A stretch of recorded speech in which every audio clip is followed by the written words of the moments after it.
Welcome to Kairos Research Center podcast, Christian faith seeking understanding, intellectual witness, and spiritual renewal. So, before I go to Augustine Trinity, talk about since we're talking about Greek stuff and all this, I thought this is a slight different exercise, a little break from Augustine. I want to talk about the doctrine of the terminologies, the technical terms we use in the doctrine of Trinity. What's the doctrine of Trinity? How do you summarize? One substance, three person, right? There's always anything. How else in the English? They ask them, what is substance? What is person? Substance, matter. Three persons, three gods. You know what I mean? So I remember I had this chat with this ustaz in my 1978 when I was teaching in Pekan Pahang.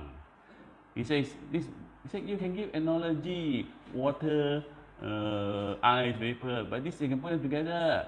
But you put three chicken together, they won't work together, they will be all fighting different ways. I mean, the ustaz lah, he was a good-natured ustaz, he wasn't trying to be scoring points. So when you say person, does it amount to tri-theism? So it's good to go back to the Greek and see how this has been worked out. Then I think it will help us to formulate secure our own understanding of the Trinity. So let's start with the Nicene Creed. Of course, and the Nicene Creed, it has a conclusion.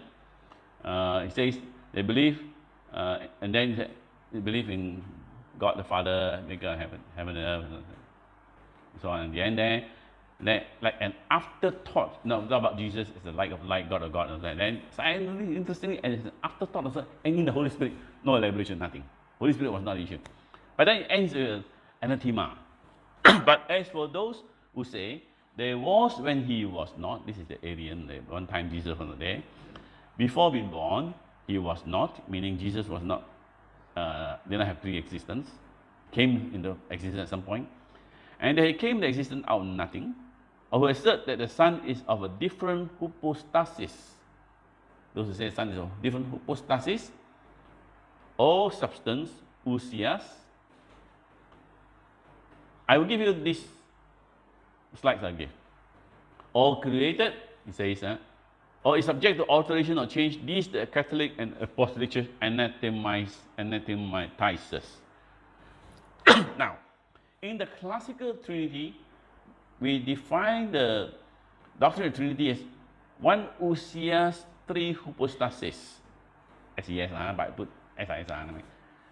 In the classical formulation, ousias is one substance, three persons. But you notice in the Council of Nicaea, they seem to be equated together. Hypostasis and ousia seems to be synonym.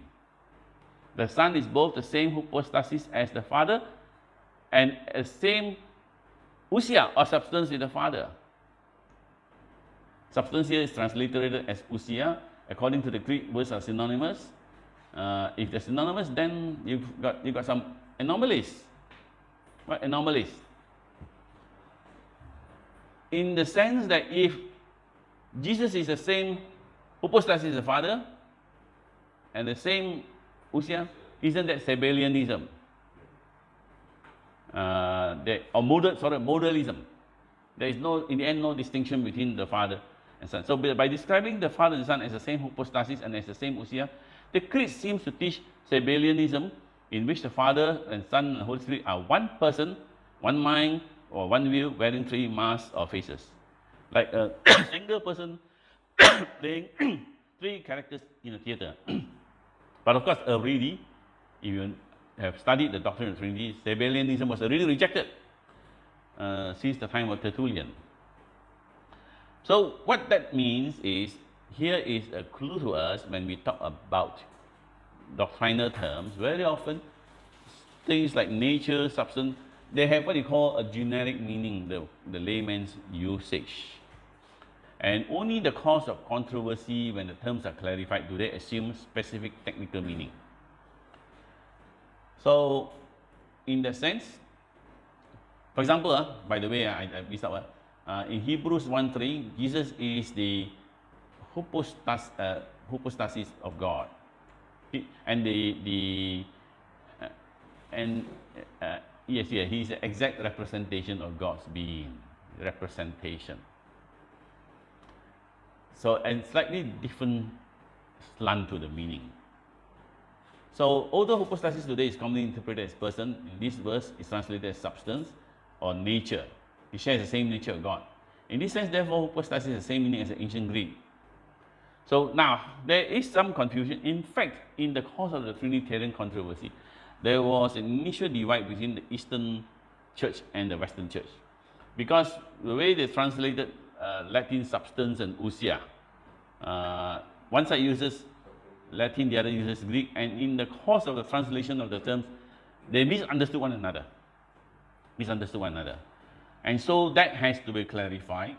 One of which, of course, for example, Bessel, I just want to put Bessel, this is the, okay. So Bessel writes, the distinction between essence and hypostasis is the same as that between general and particular, as for instance between the animal and the particular human. Therefore, concerning the divinity, we confess one essence, so as not to give a different principle of being, but the hypostasis, on the other hand, is particularizing in order that our conception of Father, Son, and Holy Spirit may be unconfused and clear. If we have no distinct perception of the separate characteristics, namely fatherhood, sonship, and sanctification, but confess God from the common notion of existence, we cannot possibly give a sound account of our faith. Let me read some more. elsewhere, right? We must therefore confess the faith by adding the particularizing, individualizing to the common. Divinity is common. Fatherhood is particular. We combine them to say, I believe in God the Father. And again, the confession of the Son is necessary to do the same, to unite the particular to the common, and to say, I believe in God the Son. Likewise, the Holy Spirit, we must conform our words according to the sequence and say, I believe in the divine Holy Spirit. So that unity is completely preserved in the confession of one divinity, while particularizing properties of persons is confessed in the distinction of properties understood in each. Now, what is happening in this long discussion? I think what happened is, because the words have been used as though they were synonyms, but synonyms are not equal in meaning. Synonyms means they share similarity. And so Bessel, I think the Greek or something like that, Bessel of Caesarea, okay, he says, he solved the problem by saying that when we use this word, we are making, we are emphasizing different aspects of the same item, you may want to say. Meaning, when we are talking about it in general, about the essence, you may want to say, like divinity is the essence, we use one word, but we are talking about the particular presentation of that one essence, we are using another word. So if we don't make this distinction between the essence and the particular, you use the word particularization, the universe, the general and the individual, you want to say. We cannot express our confession of faith. So therefore, when we confess our faith, we affirm divinity, which is the common term, but then we use the other term to particularize them, to individualize them. Okay, I'm developing, I will go further than this after this. So in that sense, you may want to say, that he also talked about, that, therefore make a distinction between ousia and the hypostasis. So ousia, you may want to say now, is to describe the particular, the ousia now is the primary, you may want to say, primary, okay, is the primary, primary substance that we first encounter. When you encounter God straight away, I believe in one God, is the primary term, ousia. Just like later in, when we did Aristotle, we make a distinction between what you call essential and accidental quality. Be careful because God is not accidental quality. But he basically is saying that the primary substance is the one God, but then that is particularized under the word hypostasis. So as qualitative characteristic of particular, you talk about the catness of a cat. Philosophy can mislead, but so the common acquaintance of the difference between describing a person as a human being, a member of the human race, so it's like I believe in God, or humanness, and then identifying him as a distinct individual, Father, Son, and Holy Spirit. Now, here he explained it this way. So basically, Usia is a primary substance. Hypostasis is the particular instance of a given of a given essence, you may want to say. Let me repeat. Hypostasis, or the Usia is the primary substance of a particular substance.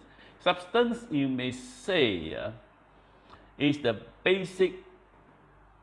How do you describe substance? Up to the 17th century philosophy, we use the word substance. Is what they call some self-existing entity. Subsistent is the word used. Self-existing. It does not depend. If in God, His existence does not depend on another. It is self-existing. Subsistence is the word. Okay, different from subsistence farming. In geography. So similar kind of word, self-sufficient. You want to say a self-sufficient, subsisting individual. That's called substance. In our modern day, substance means something you can handle. That's not how it's described in the ancient language. So that's so. But of course, having described this, I think people like Basil, of course, is very clear that in our attempt to describe God, we have limitations in our use of language. There is always at the end a recognition that notwithstanding all our careful use of terms, ultimately we don't fully comprehend God. Incomprehensible doesn't mean that we cannot have any knowledge of God, I would say, but we cannot fully understand God. I think that's how I would describe it. Okay, you myself give up talking anything about God. Now, here's a kind of a slow development. What do all these things mean in the end? So look at the etymology. Etymology would be the origin of the words. Substance and ousia have, you may say, they have similar but not identical meaning. Okay, although substance, substance is a Latin word, ousia is a Greek word. Okay, so here I got this from the book Prestige, Prestige. My understanding of the Trinity was formed by 3 books. One, J.N.D. Kelly, Early Christian Doctrine, which I read decades ago, followed by Prestige, Fathers and Heretics, and then God in Patristic Thought. Okay, to me these are very important texts to be read. So that's why I take a quote from here. Substance means an object consisting of some particular stuff. It has an inward reference to the nature of the things in itself, expressing what logicians call connotation. Object means a substance marked off as an individual specimen by reason of its distinction from other objects. It bears an outward reference to a reality independent of other individuals and express what logicians call denotation. Now, that's basically, to cut the story short here, is when we talk about ousia or substance, it has an inward reference. What it really is. What makes this substance this particular substance? Whereas hypostasis, or object here, has an outward reference. Outward reference meaning what? This is this object in distinction to other objects. Now, years ago, I taught theology to Tony Lim in MBS. He was still a student. I started teaching before I went to seminary. I was teaching. They trusted me. I don't know why. I used this illustration, which I did long ago. I hope it's still the same description. You go to Pudu Road. Is the Pudu Raya bus station still a bus station? It divided the road in the middle of. Is that no more already? Demolished. See there? Okay. I use it when I assume everything works. Yeah, that's what I'm talking. Huh? Okay, okay. Now, I give this illustration. I say, what is the building at the roundabout between Pudu Road and Jalan Tun Perak? Tun Perak, right? No. No. What's your name? I mean, the roads all changed. Okay. So I call it's the Pudu Raya bus station. What do you mean? It's the Pudu Raya bus station, not the Klang bus station. It's normal Klang bus station now, right? But in those days got or the Pekeliling bus station. So it's Pudu Raya bus station in distinction from the Pekeliling bus station, from the Klang bus station. Okay. So look at this building. So okay, so this is we say it is recognized as a peculiar building subdividing a major road into two, standing out as a distinct and concrete fact. But it does not suggest the kind of reason why you should want to look for it. It gives a distinct and concrete fact, but not the distinctive and significant fact. Now, what it will say is that is the outward reference. You may say, is the Pudu Raya bus station. No, not the other bus stations. But what is it really? You say, oh, this is a place, it's a bus station. It is not a church, it's not a train station, it's not an airport, it's not a cinema. It's a bus station where you bought a bus. This is how it is distinctive and significant. This is how it's, this is its essence, if I want to say. So this is the Usia, the bus station. I have another, later I have another illustration about using it slightly differently, but I will repeat this fact. So outward reference, inward reference. Usia, inward reference. Hypostasis, a distinctive outward reference in distinction from others. So basically, the first defines it from the standpoint of otherness. Let me just correct it before I send it to you.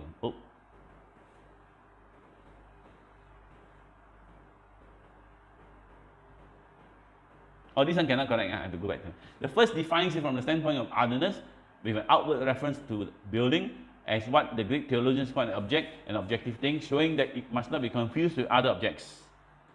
The second defines it by its peculiar character and function with an inward reference to the bus station as being what the Greek theologians call substance or significant thing. Okay, so let me now develop the term further. Okay, this is let me make sure because I remember I jumped many pages from here. Okay. In the beginning, as we said, hypostasis and ousia amounted to the same thing. There was, however, another and much more frequent use of hypostasis in which the emphasis was, it is important to remember that the second is the normal sense. Ousia means a single object of which individuality is disclosed by means of internal analysis. An object abstractly and philosophically a unit. But in the sense of hypostasis, to which we shall now turn, the emphasis is not on content but an external concrete independence, objectivity, that is to say, in relation to other objects. So basically it says that, so hypostasis has a decision. Thus, when formulated in the Trinity, finally it came to be formulated as one ousia in three hypostasis. It implied that God, regarded from the point of view of internal analysis, is one object, but that regarded from the point of view of external presentation, he is three objects. I hope that's clear. I hope you understand. I mean, I might as well do some Greek stuff here. This is from God in patristic thought. Okay. So, hypostasis thus came to mean positive and concrete distinct existence, first of all in abstract and later, as will be seen, in a particular individual. So, okay, I think I don't need to read the rest. Okay. Both hypostasis and ousia describe positive substantial existence, that which subsists, go on, Ufestekos.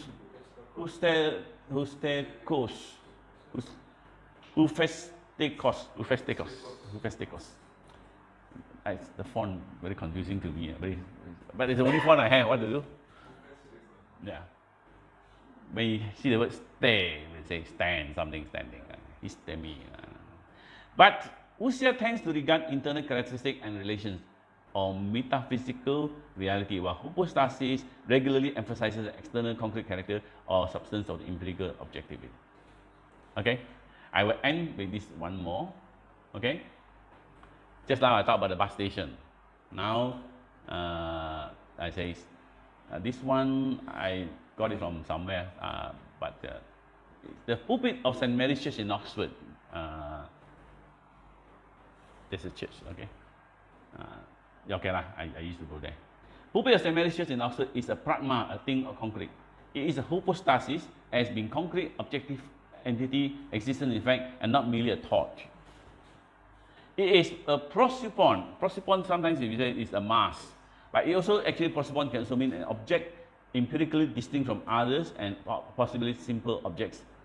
So basically, you know by now the meaning of the word is in usage, and words can change meaning over time. Like I was young and gay, okay, and I suppose I try not to use the word gay for these people. I call them homosexuals, okay. Like why let them hijack such a wonderful word that I was so happy to be young and gay. So prosopon can use mass originally, but in the course of it can become an object. It means an object empirically distinct from other similar objects. So basically it's like that. Look at the church of St. Mary's Church in Oxford, okay? It is a concrete fact, an objective fact, a fact of concrete presentation. If you say prosopon, that means to say it's empirically distinct from other similar objects, such as the Church of All Saints further down the street. It is a physis, as employed for preaching, is nature. Now you talk about it's for preaching. And it is an ousia, as analyzed in substance and content into the actual instance, that for all that is connected to this building is the conception of pulpitary. Pulpit, the church is for the essence of the church is pulpitary, you might say, if you look at it in terms of international. So you see, from one object, using the Greek word, you have different aspects of that one object you are analyzing. Whether you call it hypostasis, prosopon, physis, or ousia, each has a different emphasis. So I think I want to alert you to how the words have shades of meaning. So, since all these words are capable of bearing a generic, and on the other hand, while they have a specific meaning, sometimes in Bahasa language they also are used quite generically. Okay. Nevertheless, it should be observed that all of them denote a single concrete entity, and in the illustration just presented, all of them denote a single entity. Similarly, as applied to the being and persons of the deity in the classic exposition of Trinity, in the 4th century, prosopon, hypostasis, ousia, all denote single concrete entities, and physics denote the characteristics of such a single entity. To the Greek, God is one objective being, though he is three objects. Okay, I'm just trying to let you chew over this when you have it. So now when the Council of Nicaea wanted to assert the equality of the three persons, it used the term that bore an inward reference, one ousia. Though the Father and Son are not one but two objects, and when seen in relation to one another, the name denotes distinct presentation of divine being, yet the substance is identical. If you analyze the meaning connoted by the word God, in whatever connection you arrive, in each case exactly the same result. Whether you're thinking the Father, the Son, or the Holy Spirit, when you analyze from that angle, ousia, they all have that divine quality, you may say. That is the point in which the creed was directed. The word God connotes precisely the same truth when you speak of God the Father as it does of the Son, you may want to say. And so I think I'll stop here. I won't. Okay. If you contemplate the Father, who is distinct presentation of deity, you obtain a mental view of the true God. You contemplate the Son or the Spirit, you obtain the same view of God. Though the presentation is different, the reality is identical. So in the old days, when you live in Europe, you look at Mount Matterhorn. If you're Italian, if you're French, if you are German, you all have a different visualization of Matterhorn, because you're looking at Matterhorn from a different angle. But it's the same Matterhorn. So likewise, on the Trinity, God is one God. Look at it different angles. You have Father, Son, and Holy Spirit. Okay.